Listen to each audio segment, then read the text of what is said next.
are now on our way to Zapote Palengke to shoot a sister who is a market vendor. Time check, it's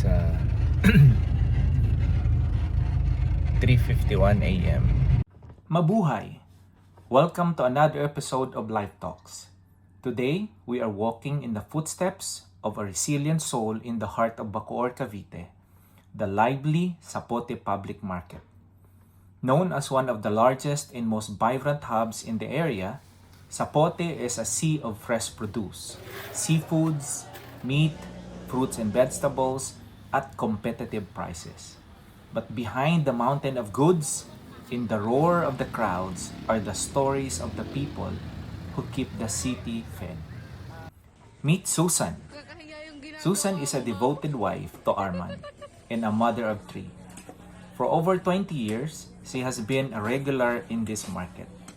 She didn't start at the top. She spent 5 years as a humble helper before finding the courage, and with the help and support of her sister Tess, she opened her own small space.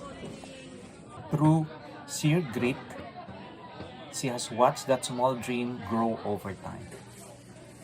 While the rest of the world is deep in sleep, Susan's day is already beginning. At 12 midnight, she is in her kitchen, carefully preparing her baon. Every peso saved on a meal is a peso more for her family's future. Before she heads out, she shares a quiet, tender moment with her husband Arman. His battle is a difficult one, as he undergoes regular dialysis for kidney failure. With a heavy heart, but hopeful, she says goodbye to him and their beloved pets, dogs and cats, and mounts her motorcycle at 1 a.m. By the time the city starts to stir, Susan is already at work. Alongside her eldest daughter, Arsene, she transforms raw cuts of pork and chicken into retail-ready portions. On a busy day, she handles up to 100 pieces of chicken and several whole sides of pork, her hands moving with the precision of 2 decades of experience. For Susan, life isn't just about the hustle. Her stall remains empty every Sunday. This is a sacred time, a day she and her family devote entirely to God. Even after a long week of physical labor, she and her husband Arman serves their local church. Susan as an usher and Arman as a worship leader in their sector. Their faith is the anchor that keeps them steady through the storms of illness and exhaustion.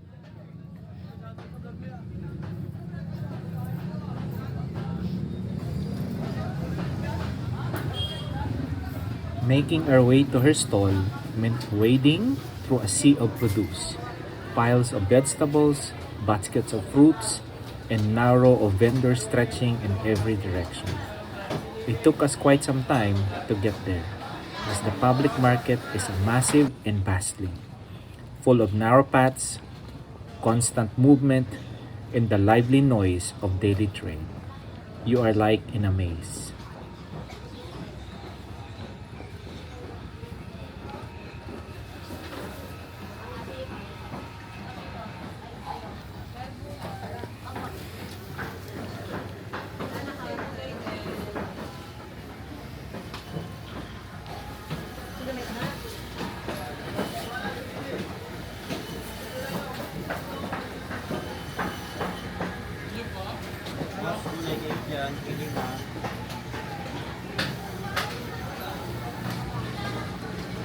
Finally, we found her in her stall. Kahanap din namin.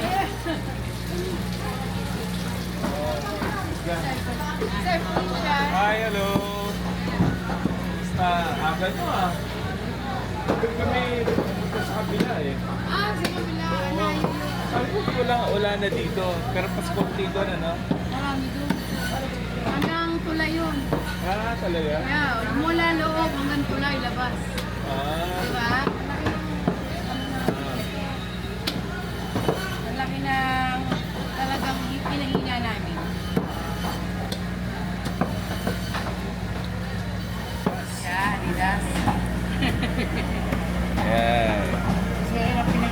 Usually, anong niluluto dito? Inihaw.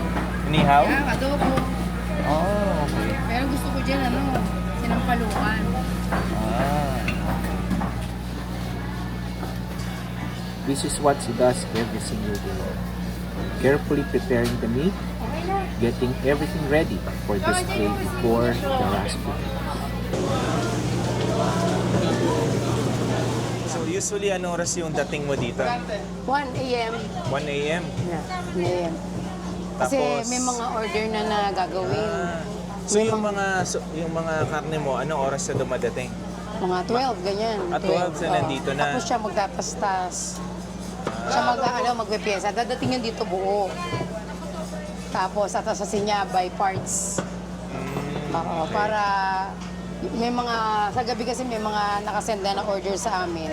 After niya gawin, magagawa na siya ng orders, magtatad-tad na siya, kaya kailangan talaga maaga. Kasi usually yung mga customer namin puro kantin. Ah, okay. Puro kantin sila, hanap buhay din. Kaya mas maaga kami sa kanila. Oo, dapat. Kasi diba? magpiprepare din sila, no? Oo, magluluto pa sila, maghihiwa. So, paano mo malaman na fresh yung meat na to, malambot? Oo. Kailangan kasi ang karne, ganito ang karne, pag medyo pinkish, pag over sa pula, hindi na siya maganda talaga, parang double dead na siya. okay. So, kailangan ganyan lang yung Hindi rin sobrang putla kasi usually ayaw ng mga customer ng maputla, lalo na pag ititinda din nila. Retail ba? Magre-retail sila sa amin. Kung maputla, ano ibig sabihin nun? Sa katay, sumobra init ng kawa. So parang yung naluto pagtubo, na. Oo, naluto na siya. So, mahirap yun kasi naapektuhan yung kita namin doon. Dahil nagtutubig yung baboy. So, yung pera mo na dapat tutubuin mo, nagiging tubig. Ganun. Oo, kaya mas malaki yung niya, yung lugi niya. So, anong pinakamahirap na parte ng pagtatrabaho sa palengke? Yung puyat. Puyat. Yung sarap ng tulog niyo kami gising namin. Oo nga eh. Parang call center ka pala. Oo. Tsaka yung syempre, yung lakas ng katawan. Kasi pwersa ng pagtaga. Tsaka yung mahirap, okay lang yung kaya namin yung tiisin. Pero yung hirap, yung tumal. Yung tumal. So, Oo, paano kasi naman? since fresh siya, wala siyang formalin, walang So, babagsak ng ganong maaga. So, kailangan by 12 ng tanghali. May yelo na namin to. So, sa akin naman, maganda lang sa akin kasi meron kaming kantina hawak. So, lahat ng medyo konting matitira dito, pwede namin ibigay sa kanila. So, kinabukasan, fresh ulit. Fresh ulit. Nga, wala kang kwan dito, wala kang frozen Pero special dito. price yun kasi nga, syempre, Kasi diba, mas leftover. frozen. Ganon. Oo, leftover kasi. Pero, Kasi parang sabihin pa lang, parehas lang presyo. Frozen o hindi. Hindi. Mas mura siya kasi unang-una regular customer namin. Pangalawa, kumbaga kaibigan na rin, parang business na rin, friend na Yung suki. So may mga suki ka na dito. Oo, may mga suki na. Suki means loyal customers, the one who prefers to buy from you despite so many options. When you are a suki, sometimes they give you special prices or discounts. So, May mga nakita ako na dumadating dito, may dala ng listahan sa'yo, binibigay na lang sa'yo. Oo. Nak-order yung mga na yun, suki tapos yun. resibo na yun. Okay. So, yun yung mga, pagdating nila, prepare na. ayun yung mga So, hindi na suki sila mo. maghihintay. Ready na siya. Ganun. So Maganda yung mga... ilang taon mo nang ginagawa to? 2000? Nag-start ako 2000 pero dalaga pa lang nagtitinda na ako eh. Na-stop lang ako kasi nag-work ako ng company, factory worker. Pero bumalik din ako nung nag-asawa na ako. 2026 na yun. So 26 years. 26 years na ako almost na nagtitinda. So sabi mo nagtrabaho ka sa factory, ba't ka bumalik dito? 6 months, contractual. So, lang din. Hindi ganun pang matagalang trabaho. At saka, talo sa sa pamasahe, pagkain mo, naiuwi mo, halos pang lang siya, pang dalagat binatang sahod. Pero pag may pamilya ka na, kapos talaga. Hindi kakayanin. Hindi, range na lang. Range Range, sa mga 360 to 300. May mga nagka-360 din. yung manok. Manok ngayon, nasa range ng 220 hanggang, kaya ko hanggang 180. So ito tawag chicken liver. Ay, 200 kilo. 200 Sa iba, yung kilo 240 yan. So mababa lang talaga ako. This one is 200. Pero 200. ayoko matitira nito. Minsan binabagsak ko na lang ng 100 yan. So lugi na ako ng almost 50 pesos dyan per kilo. So dapat 200 per kilo nito. Hindi naman. Sa ibang palengke is 160. 160. Sa amin dito, ordinary, 120. Pero sa mahapon, kasi wala nang katay sa hapon, binibenta nila to 150. So sa akin, makukuha mo ng 100. Saan ganun? Okay, so ikaw nga Kapag sa'yo. medyo soke, medyo pinabaan mo na. Damoy ko kasi na maubos siya. Nakita ko na may sumobra. Labas na yung sahod niya, ni Arzane. May naitatabi na ako kahit paano. Okay na ako doon. Yun minsan, napapasana ulit ka na lang sa ibang palengke. Kasi ang gaganda ng presyohan talaga nila. Oo. 380, wow, sabi ko sana all talaga. Pag-iling ako. Oo, sige. Sige. Kumpare ko na yan, suki ko pa. Sorry. Sa kasal. Tapos yung manok ko. Okay na. Andun na. Yung timbang. Timbang daw. So pag Christmas tsaka New Year, malungkot kami. Kasi wala. Hindi namin ma-celebrate ng First time mo? Kasi maganda. dito ka. Oo, tsaka pagod ako. Pag New Year bro, ko, bagsak as in. Minsan nga, pag uwi, tulog ka agad, hindi na ako nakakaligo minsan. Kasi ang punta namin dito, minsan 10 p.m. 8 p.m. 10 p.m. 10 p.m. ng gabi. Tapos, Tapos ang uwi ko noon is 10 p.m. din ng gabi. so hindi ka natutulog. Kaya nga talagang bagsak talaga. So kailangan So may kape-kape relievo ka. talaga, kape-kape. Hindi bro kasi parang ano na ng katawan ko yun. Hindi ka na natutulog. Naku. Kasi bro, ang malupit doon, 25, 26, 27, 28, 29, 30, 31, dire-diretso yun. Hanggang 1, 2, wala talaga akong pahinga. Wow. So ang ginagawa ko na lang, patulad nung 2, 3, hindi, talagang mabilihan pa yun kasi yung mga customer namin nun, nagra-rush sila ng mga paninda nila. So nakakapahinga na ako, January 5 na 6, si RC na yung pinapa-partner ko sa kanya. Ganon. Liempo. Buo? Buo slice. Slice mo na.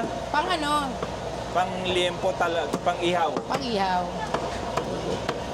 Kasi hindi mahilig sa isda itong mga to eh. Oh, Puro liempo at saka pork chop itong mga to eh. pork chop.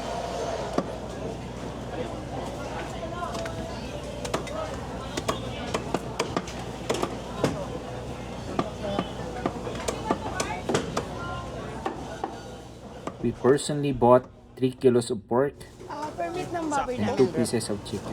And of course, as friends, So, we got a special 2 discount. kilos. Yay! 600. Tapos, 2 kilos of chicken meat. 1,190 na Only bro. 1,192. Ayun. Salamat ng marami. Maraming salamat. Susan's workday ends when the last piece of meat is sold, usually between 8 a.m. and 10 a.m. She returns home, finally allowing herself a brief moment of rest before sleeping the day away, only to wake up at midnight and to do it all again. This is more than just a job, it is a labor of love. Another day, another life in the Philippines. See you in the next video to hear more about their journey of faith. Please make sure to watch their full life's testimony in another featured video.